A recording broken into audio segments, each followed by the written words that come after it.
அவனே அடிச்சு வலிச்சு போயின்னுக்கிறான். கப்புன்னு முழுங்கிச்சு. நம்ம அடிச்சு முழுங்கிச்சு நண்பா. வராங்களா ராகே முழுங்கிச்சு.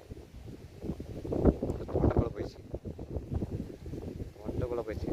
நான் எதிர்பார்க்கல, கப்புன்னு முழுங்கிச்சு ராக. சட்டன்னா ஆச்சு நண்பா. கேட்டார் பிள்ளை 2வது வராது. தரமாக லாக் ஆயிடுச்சு. அதுமாதிரி ட்ரை பண்ணலாம் நண்பா. 2வது கேட்டார் பிள்ளை. தேங்க்யூ நண்பா. 3ஆம் ட்ரை பண்ணுறேன். கேட்டர் பிள்ளை இல்லை மாட்டு தான் பார்க்கலாம். RVKP சிண்டா கிளாஸ் ஸ்டாக் இருக்கும்போதே வாங்கிக்கோங்க.